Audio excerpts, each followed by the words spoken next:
प्रणाम गुरुजी। घर में महाकाल यज्ञ से काफी सकारात्मकता आ गई है। इतना लाभ तो बाकी कहीं से नहीं हुआ। अभी भी थोड़ा सकारात्मकता बची है, नकारात्मकता बची, लेकिन सब पर महाकाल अब ज्यादा हावी है।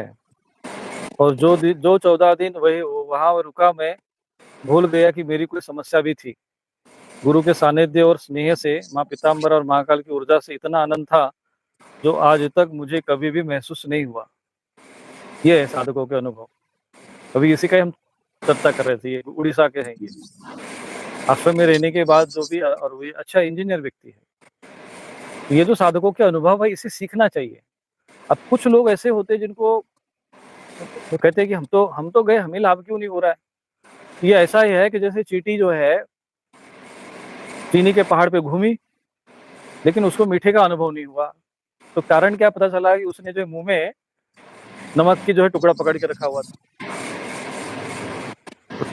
तो ऐसे काम नहीं चलेगा। आप यहाँ आइए, अपने को इस वातावरण के साथ आप अपने आप को आत्मसात करिए। ईश्वर के साथ, ईश्वरी सत्ता, ईश्वरी शक्तियों के साथ अपने आप को जोड़िए। और मनुष्य तो कम से कम, देवता बनो मैं नहीं कहता देवता बनो, लेकिन कम से कम मनुष्य तो बनो। मनुष्य वाले आहार करो। अब ये लाश खाना और मांस खाना, बात तो एक ही है। ये कोई मनुष्य का आहार है? कम से कम इतना तो सुधार करना पड़ेगा ना। सबको पता है कि शराब पीने से, उस पे लिखा रहता है, तो अल्कोहल जो है सेवन करना स्वास्थ्य के लिए हानिकारक होता है, लिखा हुआ है, सबको पता है। तो आपको सुधार करना पड़ेगा। आप अपने में सुधार नहीं करेंगे तो कैसे लाभ होगा। मांसाहार का सबसे बड़े त्याग करना चाहिए। पहले आहार शुद्धो सत्व शुद्धि, युक्ताहार विहारस्य युक्त चेष्टस्य कर्मसु युक्त स्वप्नावबोधस्य योगो भवति दुःखः। तभी दुखों का नाश होगा। तब जो योग है, वो जो साधन है, वो दुखों का नाश करने वाला होगा। कब? जब आपका आहार विहार युक्त होगा। आहार भी और विहार भी, और सोना जागना भी, ये भी युक्त होगा, तब बात बनेगी। और बहुत बड़ी भयानक समस्या, मतलब आपको क्या बताओ कितनी भयानक समस्याओं का समाधान। और फिर हम नहीं ज्यादा प्रदर्शन भी नहीं चाहते हैं, ज्यादा किसी को ज्यादा हम नहीं चाहते कि भाई किसी का वो, लेकिन ये है कि मैं चाहता हूँ कि साधकों को अपने अनुभव शेयर करने चाहिए। क्योंकि जहाँ सत्य का ज्ञान, अधिकांश लोग तो अज्ञान और अंधकार में जी रहे, और देखा देखी में भी भागते रहते हैं। हमने देखा है कि भेंट देखी भाई, चलो वहाँ कुछ होगा, शास्त्रोक्त तो है, गलत है, क्या है।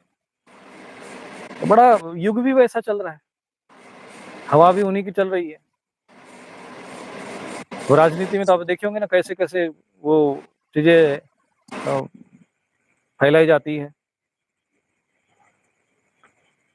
तो जो सत्य नहीं है वो समाज में बहुत अधिक प्रचलित होता है। हाँ। और जो चीज देखो ना, कितना भयानक विज्ञापन होता है, किसके लिए कितनी बड़ी बड़ी ताकत लगता है। बोलो जुबा केसरी बोलकर कितने लोगों को, मतलब कैसे कैसे लोग, हजारों लाखों करोड़ों लोगों को, मतलब भावना जिसके साथ जुड़ी है, वो कहता है कि भाई तुम जुबा केसरी बोलो। ये हाल है। ऐसे व्यक्ति को गाय का दूध पियो, गर्मी के दिनों में थोड़ा सा देसी गाय का गौरक्षा करो, ये विज्ञापन करते हुए आपने कभी नहीं देखा होगा।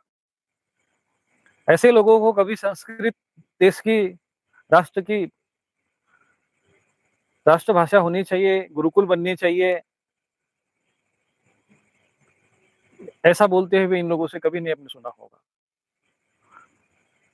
अभी गर्मी का दिन है, परेशानियां हो रही है, चलो कुछ नहीं है, निःशुल्क भाव से सारे हम लोग मिलकर वृक्षारोपण पर ही कुछ बोलते हैं, कुछ करते हैं, समाज को प्रेरित करते हैं। आया इनके दिमाग में, खोपड़ी में, किसी के, एक भी किसी के मन में आ रहा है? हाँ? बड़े बड़े फिल्म स्टार बनते हैं। फिल्म स्टार क्या, ये सब स्वार्थी स्टार होते हैं। इनको बस पैसे से मतलब है। फिर चाहे इनसे गुटखे का विज्ञापन करवा लो, चाहे बर्तन मांजने वाले साबुन का तेल का, सब करवा देंगे। इतना घर में धन पड़ा होता है, करोड़ों अरबों रुपए पड़े रहते हैं, उसके बावजूद भी जो है किसी भी चीज का विज्ञापन करवा लो, ये करने को तैयार होते हैं। लेकिन राष्ट्र और धर्म और समाज और संस्कृति और समाज के हित में यदि कोई बात कहनी हो, तो इनकी जुबान जो है तब नहीं बोलती कुछ। हम जैसे लोगों को संघर्ष करना पड़ता है। तो ऐसे लोगों पर, जो ऐसे लोगों की बातों में आकर जो अपनी जो है जीवन खराब करेगा, तो फिर ऐसे लोगों के लिए क्या कर सकते हैं। तो आज जो है साधकों को, सज्जनों को भी अपने विषय रखने पड़ेंगे। हमें ये संघर्ष करना पड़ रहा है, कितना संघर्ष करना पड़ रहा है और ये किसके लिए हो रहा है। हम इतना इतना देर लाइव आते हैं, विचार समय देते हैं, ज्ञान देते हैं।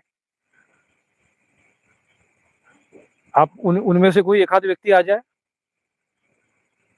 कि चलो भाई गर्मी का समय चल रहा है, सब लोगों को वृक्ष करने के लिए चलो, बड़े बड़े क्या कहते हैं उनको, सुपरस्टार कहा जाता है, एक आध कोई आया।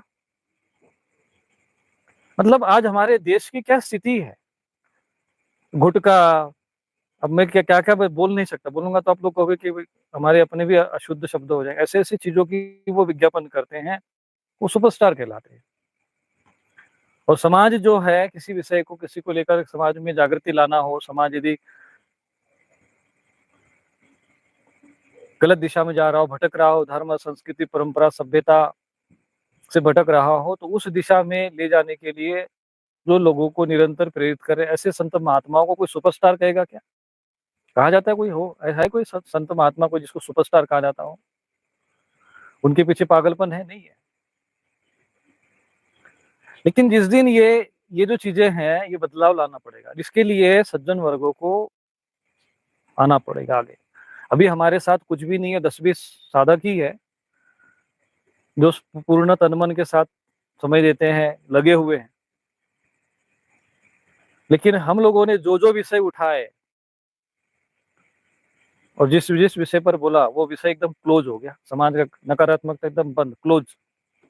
समाज में जो भ्रम और नकारात्मकता उत्पन्न करने का प्रयत्न कर रहे थे, एकदम क्लोज हो गए।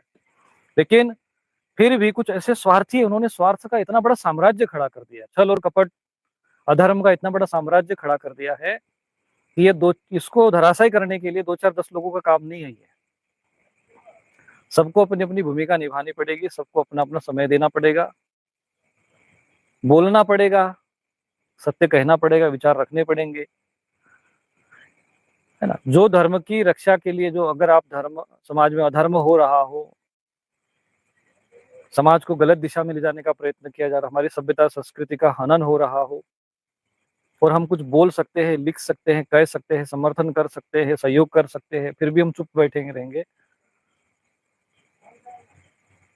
और फिर आप सोचेंगे कि नहीं कोई धर्म हमारी रक्षा करे, ईश्वर हम पर कृपा करे, तो ये कैसे संभव है?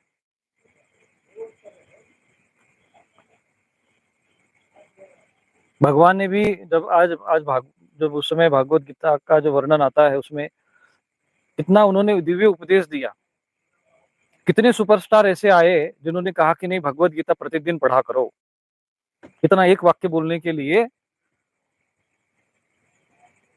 वो नहीं, जब तक उनको कुछ पैसा नहीं दोगे ना, वो बोलेंगे ही नहीं। तब आप कल्पना कर सकते हैं कि अधर्म जो है कितना हावी है समाज में, कितने ये दुष्ट मानसिकता के लोग कितने समाज पर हावी है। समाज को गर्त में ले जाने के लिए, नरक में ले जाने के लिए कितना प्रयत्न होते हैं, कितना पैसा, पावर और कितना छल कपट क्या नहीं हो रहा है समाज में। ऐसे समय में अब हम लोगों को भी समय देना पड़ेगा, सक्रिय होना पड़ेगा और अपना कार्य करने पड़ेंगे। ये बहुत कठिन कार्य है और इसलिए श्रेष्ठ कार्य है, और श्रेष्ठ कार्य है इसलिए कठिन है। तो आपको इसमें अपना समय देना चाहिए और इस पथ पे चलना चाहिए।